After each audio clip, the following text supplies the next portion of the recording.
Tomàs Aguiló. Per una coma deserta. Per una coma deserta se'n venia un pelegrí, cantant una cançó alegre, amb un to de veu molt trist. De cada passa que dona, feredat li fa estrepig, i tots els arbres que troba estan o secs o mostís. Una iglésia assaborera va trobar de son camí. Ses parets té molt obscures, el portal té molt antic. Dalt una torre esfondrada va sentir gemecs seguits, com els d'una mare jove que ha perdut son primer fill. I era un mussol que hi venia cada nit, i no saben d'on venia, que jamai ningú l'ha vist. Feia fosca negra, quan entrar-hi va de dins. No hi havia altar ni ciris, sols una tomba allà al mig. I damunt hi resplendia, amb un resplendor molt trist, un llantoner que aguantava llantons encesos a mils.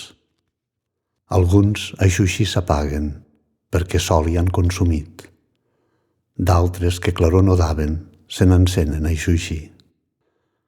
Un monjo hi ha qui es passeja d'un hàbit negre vestit i riu si un llantó s'apaga, si un s'encén, dona un sospir. Oh, fraret, lo bon fraret, quin és aquest monestir? Voldríeu dar-me posada per aquesta santa nit.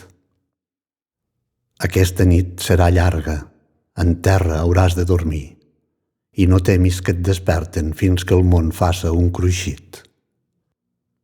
Jo som la mort. Tots els homes un llantó tenen aquí. Quan la seua llum s'apaga, és senyal que han de morir. Com tremola consirós el pelegrí. Els seus ulls li llagrimegen, el seu cor fa s'esclafit. Un llantó que sol hi acaba li senyalava amb so dit, i la mort li responia: és el teu, bon pelegrí. Oh, posau-me un poquet d'oli, que som jove per morir. A lo menos 4 gotes sols que bast per una nit. Però sord era aquell monjo i els seus gemecs no sentir, ni consol li donaria per bé que els hagués sentits.